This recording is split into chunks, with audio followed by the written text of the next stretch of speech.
जय हिंद दोस्तों, मैं नवीन शर्मा स्वागत करता हूं आप सभी का आज की इस जीएस स्ट्रेटजी वीडियो में। आप सब लोग जानते हैं साथ ही कि आपका यूपी पुलिस के लिए जो अनाउंसमेंट है वैकेंसीज की वो हो चुकी है और आप सब अपनी तैयारियों में जुटेंगे। ये बता दिया गया है आपको कि जो फॉर्म है आपके वो अप्रैल में आ जाएंगे। और एग्ज़ाम के बारे में जो बोला जा रहा है अभी मतलब कोई ऐसा एक निश्चित तिथि नहीं है, लेकिन एक बोला जा रहा है कि लगभग आपको जो है मतलब जुलाई तक एग्ज़ाम देने को मिलेगा, है ना। तो वो अगर आगे जाएगा तो अच्छी ही बात है, आप सब लोगों के लिए जितना ज़्यादा समय मिले उतना अच्छा है। नहीं तो आप अपना टारगेट जो है जुलाई को मान करके करेंगे ही तैयारी। तो उसी बारे में हम बात करने आए हैं कि जीएस पे कैसे फोकस रखना है या यूपी पुलिस का क्या पैटर्न रहा है जीएस का। क्योंकि दोस्त, जो एग्जाम आप देने जा रहे हो अगर उसको आप बगैर पैटर्न जाने देंगे या पीछे क्या हुआ है, जैसे अभी मैं आपको बताऊंगा 60,244 जो वैकेंसी थी उसमें जीएस में क्या चेंज हुए, ठीक है, क्या किस तरह का पैटर्न एकदम से चेंज हुआ और जो कि पहले नहीं हुआ था वो सब क्या है, उस सब के बारे में हम चर्चा करेंगे। बड़ी छोटी सी हमारी वीडियो रहेगी, ठीक है, क्योंकि स्ट्रेटजी के लिए बहुत ऐसा नहीं है कि मैं आपको यहाँ पर उलझा करके बहुत सारी चीज़ें बताऊँ या किसी भी चीज़ के लिए इधर उधर की बातें हम करें। तो वैकेंसी आप सबको पता है 28,138 पद है, जिसमें सब इंस्पेक्टर के 4533 वैकेंसी है। सब इंस्पेक्टर के लिए जीएस मतलब यूपीएसआई के लिए आपको जीएस किस तरह से तैयार करनी है इसके लिए वीडियो हम कल करेंगे। आज की जो वीडियो है यूपी कांस्टेबल के लिए है, ठीक है। तो कांस्टेबल के 19,220 पद हैं, जेल वार्डर 2833, कंप्यूटर ऑपरेटर 1153 और सब इंस्पेक्टर लेखा और गोपनीय 345 और रेडियो सहायक जो ऑपरेटर है उनका 44 वैकेंसी है। तो इस तरह से ये आपका 28,138 पद। अब हम बात करेंगे साथी जो आपका आप सब जानते होंगे 2018 में यूपी पुलिस का एग्जाम हुए, तो एक तो वैकेंसी थी 41,520 और एक थी 49,568। तो दो वैकेंसी के लिए एग्जाम हुआ था। तो मैं सब लोगों से बोलना चाहूंगा कि आप एटलीस्ट इसका एक स्क्रीनशॉट अपने पास रखें। भैया सीन टू पे दिखा दो एक बार। इसका एक स्क्रीनशॉट आप रखें और इस स्क्रीनशॉट में आपको क्या देखना है, ध्यान से ऑब्जर्व करना कि इधर तो सब्जेक्ट लिखे हुए हैं सारे और उस समय पे 4 शिफ्ट हुई थी। तो 4 शिफ्ट का मतलब 152 क्वेश्चन जीएस के पूछे गए। हर शिफ्ट में 38 क्वेश्चन पूछे जाते हैं जीएस के, ठीक है। आपको पता होना चाहिए 150 मार्क्स में से 38 जो होंगे वो आपके जीएस के क्वेश्चन होते हैं। यहाँ पर लिखा हुआ है हिस्ट्री कितना पूछा गया था, 6 3 4 5। पॉलिटी 2 2 2। ज्योग्राफी 4 क्वेश्चन, दूसरी शिफ्ट में 3, फिर नेक्स्ट डे 4, फिर 4। इकोनॉमिक्स 3 3 2 2, 5 8 6 6। तो इस तरह से इसने देख लिया। इसका बहुत अर्थ तो बचा नहीं है अब 2019 के पेपर का, लेकिन अर्थ किस लिए है देखो वो समझना है। क्यों फिर मैं लेके आया हूँ अगर इसका अर्थ नहीं है, क्योंकि सिलेबस सेम था, वही सेम सिलेबस था। और यहाँ पर जो पैटर्न पूछा गया तो यहाँ पर आप देखोगे एक दो सब्जेक्ट आपको ध्यान से देखने हैं जिसके लिए मैं अवेयर करने आपको आया हूँ। एक तो 6 और एक दूसरा आपका स्टैटिक जीके। यानी स्टैटिक जीके और हिस्ट्री का वेटेज हमेशा से रहा है। अभी लास्ट में जो आपका 60,244 हुआ है उसमें भी वेटेज रहा है, ठीक है। अब एक क्वेश्चन आपके लिए लेकर के होगा यूपी जीके का, क्योंकि अभी 60,244 में यूपी जीके में क्या हुआ हम उसके बारे में भी बात करेंगे कि आपको किस तरह से यूपी जीके की तैयारी करनी है। यानी वेटेज के सब्जेक्ट हो गए, हिस्ट्री हो गया, स्टैटिक हो गया आपका। और अभी हम बात करेंगे विविध में स्टैटिक जीके के अलावा और कौन सा रहा। तो ये टोटल जब 2019 में हर सब्जेक्ट के कितने कितने क्वेश्चन पूछे गए थे, तो आप देखोगे सबसे ज्यादा क्वेश्चन स्टैटिक जीके के पूछे गए, ठीक है। उसके बाद में यूपी जीके के सबसे ज्यादा क्वेश्चन थे और फिर लगभग लगभग बराबर हम ये कह सकते हैं। अब हम आते हैं यूपी पुलिस 60,244 जो कैंसिल एग्जाम हो गया था। यानी जो भर्ती आपका उसको पेपर को कैंसिल कर दिया गया क्योंकि उसमें धांधली पाई गई एक बड़े स्तर की और उसको फिर री एग्जाम कंडक्ट कराया गया, ये हम सब जानते होंगे। तो यहाँ पर देखना 17 फरवरी और आपका 18 फरवरी 2 दिन में, यानी कि कुल मिलाकर के उसमें आपका 4 शिफ्ट हुई, यानी एक दिन में 2 शिफ्ट हुई। यहाँ पर वेटेज देखो, क्या वही वेटेज दिखता है आप सब लोगों को? थम्स अप करके बताओ, क्या तभी भी वही वेटेज दिखता है कि स्टैटिक जीके सबसे ज्यादा पूछा गया? और यहाँ पर जो आपका करंट अफेयर्स बढ़ा था पिछले वाले में, मैं कैंसिल एग्जाम की बात कर रहा हूँ अभी, ठीक है। यूपीजी के वही पुराना आधार रहा था, हिस्ट्री का भी लगभग वही पुराना रहा था। तो इतनी बात समझ पा रहे हैं आप? थम्स अप करते चलना ताकि मुझे ये लगे कि जो चीज़ें मैं आपको डिलीवर करने आया हूँ वो आप तक पहुँच पा रही हैं। क्योंकि देखो ये बात तो क्लियर है, जब भी कोई बड़ी भर्ती आती है तो स्ट्रेटजी आप सबके सामने इतने आप एग्जाम दोगे तो शायद हजारों होंगी।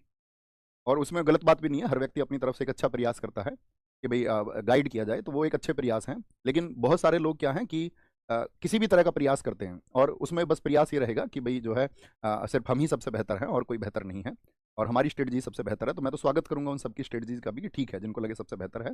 लेकिन आप एक बार अगर पैटर्न को जान गए तो आप खुद समझ जाओगे कि तैयारी कैसे करनी, ठीक है। फिर आप उसके लिए स्वतंत्र हो जाएंगे कि आप अपनी तैयारी कैसे करें, बैच के माध्यम से करें, बुक के माध्यम से करें, क्योंकि उसके लिए फिर आप एकदम से स्वतंत्र हैं कि आप क्या डिसीजन लेंगे, ठीक है। क्या बोलेंगे यहाँ पर? वही वेटेज रहा? हाँ जी भैया वही वेटेज रहा। तो ये टोटल 152 क्वेश्चन, यहाँ भी 4 शिफ्ट। तो आप देखोगे सबसे ज्यादा जो क्वेश्चन पूछे गए यहाँ पर भी स्टैटिक जीके के सबसे ज्यादा पूछे गए, यूपी जीके एंड हिस्ट्री।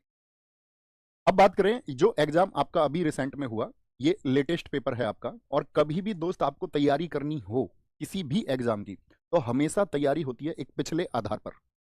पिछले आधार से मतलब अभी रिसेंट में जो एग्जाम हुआ है, ऐसा हो सकता है आप उस एग्जाम के आधार पर तैयारी करो और आने वाले समय में मतलब आपका थोड़े बहुत जो क्वेश्चंस का पैटर्न था वो चेंज हो जाए, लेकिन रहेगा वही। तो हमेशा पिछले से तैयारी करनी है। अभी मैं बताऊंगा दोनों में डिफरेंस क्या है, कैंसिल एग्जाम और जो री एग्जाम हुआ दोनों के बीच में। क्या बोलेंगे यहाँ पर टोटल कितनी शिफ्ट थी आपका? तो 5 दिन में ये पेपर हुआ था और हर दिन 2 शिफ्ट थी। तो आप देख सकते हैं यहाँ पर वेटेज क्या रहा। ठीक है, तो सबसे ज्यादा कौन सा सब्जेक्ट आपको दिख रहा है? हिस्ट्री के क्वेश्चन है, ये पॉलिटी के क्वेश्चन है, ज्योग्राफी के क्वेश्चन, क्योंकि अगर आपको यही आइडिया नहीं रहेगा ना किस सब्जेक्ट को वेटेज देना है तो फिर दिक्कत रहेगी। स्टैटिक जीके फिर से सबसे ज्यादा, मैंने कहा स्टैटिक जीके, हिस्ट्री। और यहां पर देखो सबसे जो बच्चों को निराश किया था वो था यूपी करंट अफेयर्स। और करंट अफेयर्स के यूपी, आप बोले यूपी जो जीके था, यूपी जीके के नाम पे बड़े साधारण से प्रश्न पूछे गए, वो भी एक आध।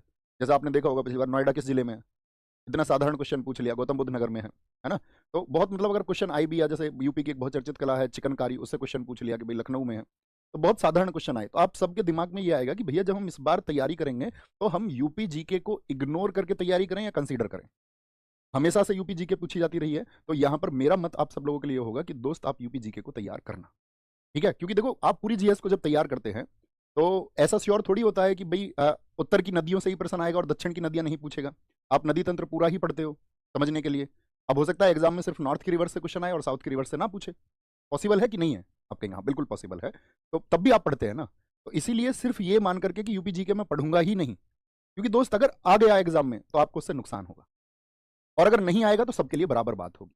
कोई भी सब्जेक्ट ऐसा हो सकता है वो इस बार आपका जब एग्जाम कराए तो हिस्ट्री के क्वेश्चंस एक एक दो दो कर दे, साइंस के क्वेश्चंस बढ़ा दे। तो पहली बात तो अपना माइंड मेकअप ये रखना कि हर एक विषय को जो सिलेबस में दिया हुआ है, सिलेबस अभी मैं आपको दिखाऊंगा, उसको बहुत ध्यानपूर्वक भैया मैं पढ़ूंगा। बात क्लियर है भाई साहब यहाँ तक की? तो ये मैंने आपको वेटेज दिखाया, तो वेटेज को आप देख सकते हैं, स्क्रीनशॉट ले लेना, स्क्रीनशॉट ले लेना इसका, क्योंकि अपडेट है इसका, पता ही होना चाहिए इस डेटा का आपको, ठीक है। तो सबसे ज्यादा क्वेश्चन किससे पूछे गए? स्टैटिक जीके से पूछेगा, और स्टैटिक जीके किस तरह की आती है वो भी हम बात करेंगे इसमें अभी। फिर अगर हम बात करें इकोनॉमिक्स, यहाँ पर बहुत ज्यादा रही, और इकोनॉमिक्स और स्टैटिक लगभग मतलब बहुत सारे, जैसे डिमोनेटाइजेशन था या जीएसटी था, इन सबसे क्वेश्चन पूछे गए और काफी क्वेश्चन पूछे गए, ठीक है। जैसे नोटबंदी हुई थी उस सबसे क्वेश्चन पूछा गया। यूपी जीके बहुत कम रहा, करंट अफेयर्स भी यूपी जीके से ज्यादा रहा। तो हम सारी चीजों के बारे में आपसे बात करेंगे, कैसे आपको चीजें करनी है, ठीक है। तो सबसे पहले सिलेबस समझिए और एक कॉपी पेन अपने पास में रखना एटलीस्ट, क्योंकि सिर्फ देख के और चले जाना उसका कोई अर्थ नहीं है। अगर कुछ कहा जाए तो इसलिए कहा जाता है कि वो छात्र उसको फॉलो करें और उसका एक लाभ उठाएं, तो वो लाभ आप उठा पाओ उसके लिए हम यहाँ पर बात कर रहे हैं, ठीक है। फिर गाइड करेंगे क्या किस तरह से आप पढ़ रहे हैं, किस तरह से सिलेक्शन हो सकता है। तो ये स्क्रीनशॉट इसका लें। सामान्य विज्ञान, तो यानी कि आपको जो साइंस है वो पढ़ना ही होगा। साइंस का भैया कैसा लेवल में तैयार करूं? देखो अगर साइंस की बात करें 60,244 में कुछ क्वेश्चन ऐसे आए कि बहुत टफ थे, ठीक है, यानी कि आपका बहुत एलिमेंट्री क्वेश्चंस आ गए। और यहीं पर हम बात करें, जैसे पिछले वाला हुआ था री एग्जाम, तो उसमें कुछ एसिड था, उसके सिर्फ केमिकल नेम पूछ रखे थे। तो यहाँ पर फिर भी मैं आपसे कहूंगा कि बहुत बड़े स्तर से या बहुत मतलब गंभीर होकर विज्ञान को अब भी आप मत पढ़ने लगना। साधारण तरीके से विज्ञान को पढ़ना, जैसा कि कॉम्पिटेटिव एग्जाम के लिए आप पढ़ते हैं, किसी भी एग्जाम के लिए पढ़ते हो, सिर्फ उतना जहाँ पर सामान्य विज्ञान आती हो। भारत का इतिहास साधारण तरीके से हर बार आसान प्रश्न पूछे गए हैं, ठीक है। यहाँ पर मैं आपसे कहूंगा विश्व इतिहास मत पढ़ना। हो सकता है एग्जाम में आपको एक दो क्वेश्चन मिले, लेकिन उसके लिए आप वर्ल्ड हिस्ट्री को पढ़ने लग जाएं तो कोई मतलब नहीं है। ऐसा नहीं कि वर्ल्ड हिस्ट्री से क्वेश्चन नहीं, जैसे अभी एक क्वेश्चन आया पीछे कि चाइना ने तिब्बत पर कब आक्रमण किया, 1950 वाला। अब उसके लिए आप वर्ल्ड हिस्ट्री को पढ़ने लग जाएं तो आपको अपना माइंड मेकअप ये रखना है कि एग्जाम में कुछ प्रश्न ऐसे भी होंगे जो मुझे छोड़ने ही होंगे। इसके लिए जिस स्टूडेंट ने माइंड सेट बना लिया पहले से, तो वो इधर उधर नहीं भागता फिरता है फिर कि भाई अभी यहाँ पे ये नया थंबनेल आ गया, अरे ये वाली चीजें तो मैंने करी नहीं है, अब इनको कर लेता हूँ। तो उससे स्टूडेंट बच जाता है कि अगर उसने अपना माइंड मेकअप कर लिया है तो। भारतीय संविधान अगर मैं कहूं भैया आसान रहा, मतलब इजी लेवल रहा, ये मैं आपको बताता चलूंगा। इसका इजी लेवल रहा, इतिहास का इजी लेवल रहा, संविधान का इजी लेवल रहा।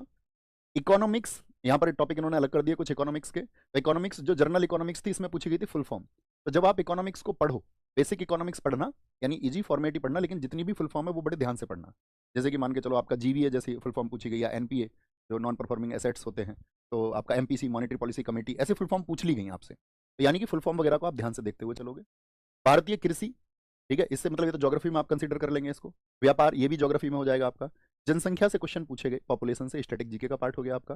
पर्यावरण से, जैसे कि दिवस वगैरह या कई बार क्वेश्चन बन जाते हैं, या साधारण प्रश्न जैसे कि पर्यावरण के कुछ प्रोटोकॉल हैं, दुनिया में पर्यावरण को बचाने के लिए कौन कौन से समझौते हुए हैं या कौन कौन सी पहल हुई हैं, तो यहाँ पर इस बात को लिख लेना, पर्यावरण में लिखो जितने भी समझौते हुए हैं, चाहे क्योटो हो चाहे मॉन्ट्रियल हो, ठीक है, या जितनी भी मीटिंग्स हुई हैं इसको लेकर के, वो सभी आपको पता होनी चाहिए एग्जाम के लिए। भारत का भूगोल ये साधारण है। विश्व भूगोल में कहूं तो विश्व भूगोल के नाम पर आप पढ़ना, जो कि ये देते भी अलग से अगर इन्होंने दिया होगा इसमें, राजधानी, मुद्रा, ये सब किसमें है? विश्व भूगोल में। जो चर्चित शहर है उनके उपनाम क्या है, दुनिया के कुछ शहर किस चीज के लिए प्रसिद्ध है, ठीक है, ये बात याद रखेंगे। अब ये यूपी जीके का पार्ट हो गया। यूपी की शिक्षा संस्कृति, जैसे मैंने कहा चिकनकारी पूछ लिया गया, या यूपी में राजस्व की बात हो गई, तो इसके लिए यूपी का बजट थोड़ा सा आपको पढ़ना पड़ेगा। मैं फिर कहूंगा यूपी जीके इग्नोर मत करना, है ना।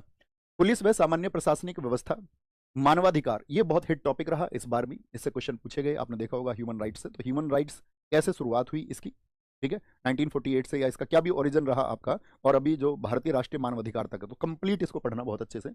आंतरिक सुरक्षा और आतंकवाद, देखो आंतरिक सुरक्षा यानी कि इसमें आपका जो साइबर सिक्योरिटी है, से बहुत सारे क्वेश्चन पूछे गए। 3-4 टॉपिक लिखिए आप अपनी कॉपी पर, एक तो साइबर सिक्योरिटी, एक दूसरा टॉपिक लिखिए आप सॉफ्टवेयर, तीसरा टॉपिक आप लिखिए इंटरनेट, और इंटरनेट के अलावा आप चौथा इसमें टॉपिक रखो अपना सोशल साइट्स। फिर से मैं रिपीट कर देता हूं, यानी कि जितनी भी हमारी जो सोशल साइट्स हैं, चाहे फेसबुक हो आपका, बाकी जो भी है, ट्विटर से लेकर के लिंक्डइन से लेकर के, उन सब के बारे में, यानी कि सोशल साइट होगी एक आपका, मैंने बताया कि साइबर क्राइम को, और आपका इंटरनेट को, और सॉफ्टवेयर, इन 4 चीजों को, 4 टॉपिक्स को बड़े ध्यान से देखना। हम सब करें, लिख चुके हैं क्या?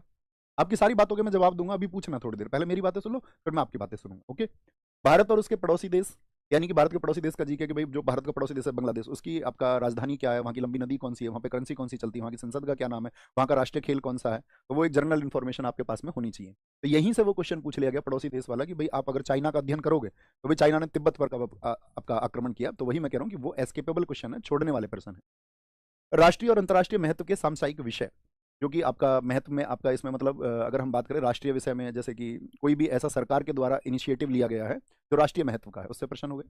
राष्ट्रीय और अंतर्राष्ट्रीय संगठन, ये बहुत इंपॉर्टेंट है, हर एक शिफ्ट में क्वेश्चन था इससे। अब संगठन में क्या, कुछ तो फुल फॉर्म पूछ लिया, मान के चलो सार्क का फुल फॉर्म पूछ लिया उसने, कुछ संगठन इसमें उसने टिपिकल भी दिए, जैसे कि आप उसे जर्नल बुक्स में देख ही नहीं पाओगे, साधारण किताबों में, ठीक है। या अगर मैं बात करूं, कुछ थे ऐसे संगठन, हमने देखा इराना वगैरह जितने भी संगठन है, वो साधारण किताबों में होते नहीं है, ठीक है। फिर आएगा आपका राष्ट्रीय और अंतर्राष्ट्रीय संगठन के बाद में विमुद्रीकरण, बहुत इंपॉर्टेंट टॉपिक रहा, हर शिफ्ट में क्वेश्चन था, विमुद्रीकरण से क्या प्रभाव हुए, कैसे हुआ, ठीक है। आपका साइबर क्राइम, ये मैं आपसे बोल ही चुका। जीएसटी, जीएसटी से हर शिफ्ट में लगभग 2-3 प्रश्न थे, जैसे जीएसटी के ब्रांड एम्बेसडर से लेकर के आपका मनमोहन सिंह जी से, जीएसटी में बाकी सॉरी जीएसटी के जनक थे वो, ठीक है, अटल बिहारी वाजपेयी जी से क्वेश्चन था, जीएसटी के जनक अटल बिहारी वाजपेयी जी से, जीएसटी के ब्रांड एम्बेसडर से क्वेश्चन था, या जीएसटी की जो दर होती है, स्लैब होती है, उन सबसे क्वेश्चन था आपका। तो जीएसटी से मतलब एक अच्छी तरह से आपको उसको पढ़ना है।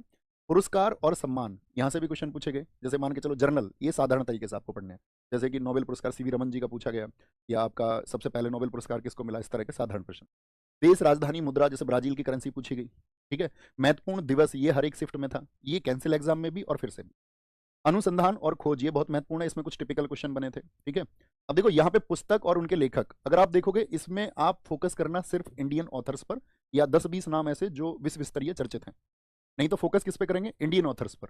जैसे मैंने यहां पर आपको बताया कि विश्व भूगोल यानी कि विश्व इतिहास, कुछ ऐसे विषय हैं जिनमें टिपिकल क्वेश्चन बन सकते हैं, तो आप पहले ही माइंड मेकअप कर लेना भैया, वो एस्केप करने के लिए है, छोड़ने के लिए है। तो इसमें जैसे यहाँ पर क्वेश्चन बन सकता है आपका इंटरनेशनल राइटर्स, अब इंटरनेशनल राइटर्स कितने पढ़ोगे आपने फिजिक्स में पढ़ा, अब मैं से बात करूं आपसे कि अंतर्राष्ट्रीय लेखक और पुस्तकें कितनी पढ़ सकते हैं, अब हजारों लेखक हैं, हजारों पुस्तकें, ऐसे थोड़ी हमको पढ़ने लग जाए। तो भारत की जो चर्चित पुस्तक है उनको पढ़ना, जैसे कि अब क्वेश्चन पूछा गया था India means freedom, Maulana Abul Kalam Azad, कर सकते हैं। कहने का मतलब ये आपकी तैयारी में जो बाकी सब कर सकते हैं वो नहीं छूटना चाहिए। फुल मॉक टेस्ट मिलेंगे, एक अच्छे एस्पायरेंट की पहचान है कि वो जर्नल सिलेबस को पहले अच्छे से कवर करे, ठीक है। पुस्तक और उनके लेखक, सोशल मीडिया, ये मैं आपको बता चुका, कम्युनिकेशंस, ये सोशल मीडिया पे आ जाएगा, सोशल साइट्स मिल जाएंगे, इसी पैटर्न पर आपको इंग्लिश वाले बच्चे एक बार इसका चैप्टर वाइज क्वेश्चन मिलेंगे, फुल मिलेंगे, इसी तरह से आपको जीएस के मिलेंगे, और सभी के क्वेश्चन मिलाकर। अब आते हैं बात जीएस को रोज कितने घंटे पढ़ें और कैसे फुल मॉक भी मिलेंगे। ओके, यहाँ पर बात करेंगे, क्या बोलेंगे जीएस को। देखो दोस्त, जर्नल अगर आपसे बात बताएं, हर एक चैप्टर के हो गए मैथ्स, भैया एक तो ये है कि आजकल जो स्टूडेंट्स पढ़ रहे हैं ऑनलाइन, उसके अलावा आप और एक ये स्टूडेंट्स जो ऑफलाइन, कंबाइंड मॉक टेस्ट, जैसे एक्स ग्रुप का पूरा ऑफलाइन में भी 2 तरह के स्टूडेंट हैं, जो किसी कोचिंग में पढ़ रहे हैं, कुल कितने सवाल बन जाएंगे, एक तरह के जो सेल्फ स्टडी कर रहे हैं, ठीक है। ऑनलाइन में तो बच्चे मतलब जो ऑनलाइन आपका प्लेटफॉर्म है उनका इस्तेमाल कर लेते हैं अपनी तरह से, वो समझदार है, आजकल जानते हैं इस बात को। मैं चलो तुम ही से पूछ रहा हूं, देखो जो सेल्फ स्टडी कर रहे हैं अपने लिए मत, सेल्फ स्टडी वालों को मैं कहूंगा चाहे फ्री ले लो, 99 में ले लो, 49 में ले लो, मुझे पता है पिछली बार आप किनारे पर रहे या किसी जितनी मेहनत इसमें हुई होगी, तो आप अपनी तैयारी मत सोचो, तुम तो चाहे इसको फ्री ले जाना, सिलेबस को ध्यान में रखकर थोड़ी रिसर्च आप कर सकते हैं, या मान के चलो भी सेल्फ के लिए फिर जरूरत पड़ेगी बुक्स के बारे में आपको भी गाइड करें। आपको ऑल ओवर इंडिया में अगर जो लोग ऑफलाइन कोचिंग्स में पढ़ रहे हैं, भाई कोई ऑफलाइन कोचिंग उन्होंने ज्वाइन की है और वो जानते होंगे अपने सर लोगों को जो उनको पढ़ा रहे हैं, अगर वो मैं ये नहीं कह रहा हूं मटेरियल उनको प्रोवाइड करें तो पूरा भरोसा उनके अलग से होती है, ठीक है। तुम क्या कीमत आज ज्यादातर स्टूडेंट्स ऑनलाइन की तरफ आ चुके हैं। रही बात रिजल्ट्स की, बहुत लोग हो सकते हैं आपसे तमाम तरह की बातें करें, आप जानते ही हैं, ठीक है, वो होती है, वो एक हिस्सा है, उसकी चिंता नहीं करनी है। लेकिन आरडब्ल्यूए हमेशा से जाना जाता रहा है सबसे ज्यादा सिलेक्शंस देने के लिए, इस बार भी सबसे ज्यादा सिलेक्शन आरडब्ल्यूए ने दिए, और इस बार फिर से सबसे ज्यादा सिलेक्शन आरडब्ल्यूए ही देगा, इस बात के लिए मैं आपको निश्चिंत कर देता हूं। और इसके लिए टीम का जो अथक परिश्रम लग पाएगा वो लगेगा। तो इसके लिए एक बार चीयर अप करो। कीमत कितनी रखने वाला इस बात से कितने लोग सहमत हैं? तो जीएस को रोज कितने घंटे पढ़ें? देखो जनरल आइडिया जो होता है, एक आइडिया बनता है 6 से 10 घंटे की स्टडी का। इसके बीच में एक स्टडी होती है बच्चे की एवरेज, ये बिल्कुल फ्री में रहेगी। एवरेज स्टडी की अगर मैं बात करूं तो भी मान के चलो एक बच्चा तो डेली 8 घंटे पढ़ रहा है, एक डेली 10 घंटे पढ़ रहा है। मैं आपको एक छोटी सी चीज के लिए गाइड करूंगा दोस्त, डिसिप्लिन अर्थात अनुशासन। अगर अनुशासन आपके अंदर है, ऐसा नहीं एक दिन तो एनर्जी किसी की वीडियो देख ली और एक दिन तो पढ़ लिया 12 14 16 घंटे फ्री में, और अगले दिन जो है वो जीरो हो गया आपका, तो कोई एवरेज नहीं बना। आपको ये ध्यान रखना है कि 6 से 10 घंटे का एक आइडियल टाइम आपको रखना है अपनी पढ़ाई का टोटल का, और जितना जिस सब्जेक्ट का रेशियो है, जैसे जीएस की अगर मैं बात करूं 150 क्वेश्चन में से हम बात करें तो 1/4 पार्ट है, तो 2 to 3 आवर आपको देने हैं डेली। अब वो क्लासेस के माध्यम से आप दें, आप कहोगे भैया फिर रिवीजन कब करेंगे? तो रिवीजन के लिए मिलता है ना सैटरडे संडे। अगर आप बहुत ध्यान से किसी टॉपिक को समझ रहे हैं तो आप मुश्किल से 15-20 मिनट में उसको रिवाइज कर लोगे, मुश्किल से 15-20 मिनट में। और यही स्टूडेंट्स करते हैं और यही करते आए हैं, कोई नई चीज इसमें नहीं हो सकती कि कुछ नया जादू हो जाएगा। तो 2 to 3 आवर्स आप एक आइडियल स्टडी करते रहे। इसी में कई बार क्लासेस की छुट्टी रहती हैं, या आपको खुद अगर आप सेल्फ स्टडी कर रहे हैं या आप कहीं ऑफलाइन जा रहे हैं तो वहां पर भी कई बार छुट्टी होती होंगी। जब सेल्फ आप पढ़ते होंगे तो कई बार आप अपना फिर तो टाइम टेबल आपको बनाना पड़ेगा, लेकिन ये आइडियल टाइम आपको रखना पड़ेगा दोस्त। और अनुशासन और अभ्यास से बड़ी कोई चीज नहीं है, उसको फॉलो करना। एक पुरानी कहावत है, आपने देखी होगी, करत करत अभ्यास के जड़मती होत सुजान। यानी एक अभ्यास के बाद में जो अल्प बुद्धि है वह भी आपका बुद्धिमान हो जाता है। और दोस्त अनुशासन एक ऐसी चीज है, इसके लिए आप चाहे अमीर हो, चाहे आप गरीब हो, चाहे आप थोड़े कमजोर छात्र हो, चाहे आप बहुत अच्छे छात्र हो, अभ्यास हर किसी को बेहतर बना देता है। और अगर उसके साथ में अनुशासन है तो अपनी तैयारी के लिए इन चीजों को याद रख लेना। जीएस का मैं आपको बता चुका। बुक्स कौन सी ले? सबसे पहले तो एक जर्नल, अभी मैं जीके की बताऊंगा, और जो पार्टिकुलर जो टीचर्स होंगे, जिस सब्जेक्ट के जो अध्यापक साथी होंगे, वो आपको उसी विषय के लिए गाइड करेंगे। ऐसा नहीं है कि मैं आपको सभी विषयों के लिए गाइड कर जाऊं और बेवजह कुछ भी मैं आपको सलाह दे दूं, उसका कोई अर्थ नहीं है। जिसको मैं जानता हूं मैं वो सलाह आपको बता सकता हूं। तो जर्नल किताब, एक किताब तो आपके पास होगी, कोई भी जीके की सबके पास होती है, नहीं है तो आपके पास एक जीके की किताब होनी चाहिए। मार्केट में आप चाहे मतलब जो भी आपने किसी से सुन के ली हो या किसी के सुझाव से ली हो, वो सब किताबें अच्छी हैं, ठीक है। चाहे मतलब अगर मैं चर्चित किताबों के नाम लूँ, जो भी चर्चित किताबें आपके पास हों जो पूरी जीएस को कवर करती हों, ऐसी एक बुक आपके पास है तो वो होनी ही चाहिए, ठीक है। जैसे कि आप देखते होंगे कि भैया मेरे पास तो बहुत सारे स्टूडेंट्स का क्वेश्चन होता है, मेरे पास भी निजी रूप से, भैया मेरे पास लुसेंट है, भैया मेरे पास मनोहर है, ठीक है। बहुत सारे लोग कहते हैं कि मेरे पास भैया वो घटना चक्र का किताब है। मतलब जो भी किताब आपके पास है, ठीक है, तो आपके साथ में एक तो थ्योरी बुक होना चाहिए, एक प्रैक्टिस बुक। ये सबसे आसान तरीका है कि आपको पता रहे एग्जाम में किस टॉपिक से क्वेश्चन कैसे बनते हैं, उनके आंसर क्या हो, ठीक है। मेरा अगर आप चाहेंगे कि भाई मैं आपको इसके बारे में बताऊं, तो जर्नल तो एक साधारण तो येलो बुक होती है, अपनी ही येलो बुक है, जिसमें क्या है उसको अब अपडेट भी कर दिया गया है, अभी उसका अपडेटेड वर्जन आया था। तो येलो बुक जीएस की बड़ी पतली सी किताब है, आप उसमें बेसिक जीएस को पढ़ सकते हैं, ठीक है। यहाँ पे मैं तीनों चीज़ों के लिए बताऊंगा आपको, ऑनलाइन के लिए भी। येलो बुक के अलावा अगर आपको ये है कि भैया नहीं मुझे बुक वेट करके लेनी है थोड़ा सा, तो मैं एक वो बुक हमारी पे काम चल रहा था, लगभग वो 450 पेज की किताब है, और आपका उसकी जो डेट थी वो थी 20 अप्रैल, यानी 20-25 अप्रैल को आएगी, और कोशिश करेंगे आपके लिए मई में आए, ठीक है। तो यहाँ पर एक आपका कंप्लीट जीएस बुक आ रही है, कंप्लीट जीएस बुक। अभी मैंने उसका नाम भी नहीं सोचा है, ठीक है, लेकिन काम उस पर जो है लगभग 70% काम हो चुका है। तो कंप्लीट जीएस बुक आएगी, जिसमें यूपी के जितने भी आपका टॉपिक्स हैं, सिलेबस है, इन सबको विशेष रूप से चिन्हित करके अलग से रखा जाएगा। एक चीज़ तो ये। अब बाकी आपके पास जो बुक है उसको आप कंसीडर करें। ऐसा बिल्कुल नहीं है भैया मेरे पास वो किताब है तो क्या मुझे ये किताब खरीदनी जरूरी है, बिल्कुल जरूरी नहीं है। आप जो किताब आपके पास है उस पर विश्वास रखें, या आप कहीं से अब तक ऑनलाइन पढ़े होंगे, कहीं से भी आप पढ़े हों, ऑनलाइन के पास में आपका पेड नोट्स आपके पास होगा, जो नोट्स आपने बनाया होगा। कितने लोगों के पास है, थम्स अप करें तो मैं समझ जाऊंगा कि आप मेरी बात को समझ पा रहे हैं। ऑनलाइन क्लासेस के आपने नोट्स बनाए होंगे, अगर आपके पास वो नोट्स हैं तो फिर उन नोट्स पर विश्वास रखो, फिर उन्हीं को रिवाइज करो, और कुछ चीज़ें आपको ऐड ऑन करनी है तो उसमें कर लो, ठीक है। अब बात आई यूपी पुलिस की बुक्स, यानी कि सारे सब्जेक्ट की जो यूपी पुलिस की बुक्स है, ये साथी आपको मई में मिलेंगी। इतने आप अपनी चीज़ों को बेसिक्स को ढंग से कर लें, बाद में जो प्रैक्टिस बुक मिलेंगी ये आपको मिलेंगी कब, मई में। तो इसके लिए आपको बीच में किसी से नहीं पूछना ना बोलना है, आप समझ जाना भैया ने बताया मई में, तो मई में वो आपको मिल जाएंगी, ओके। तो बात समझ में आई बुक्स का जीएस के लिए क्या करना है। जो बुक आपके पास है उस पर विश्वास रखिए, बुक नहीं है तो येलो बुक जिनके पास में है वो बेसिक जीएस उससे पढ़ सकते हैं। जिनको ये चाहिए कि नहीं भैया शानदार सी किताब जब मैं इसको आने के बाद मिलूंगा, तो मैंने बता दिया है कि अप्रैल लास्ट में अपनी जीएस की किताब आएगी, कंप्लीट थ्योरी बुक आएगी, ठीक है। थ्योरी बहुत विस्तार से हर एक टॉपिक में बांटते हुए, ताकि आप एक आसान सी भाषा में पूरी जीएस को समझ पाओ। तो सारी यूपी पुलिस की बुक्स के बारे में मैंने आपको बता दिया। जो मैथ रीजनिंग, इसमें मैथ आपका रीजनिंग, हिंदी और जीएस,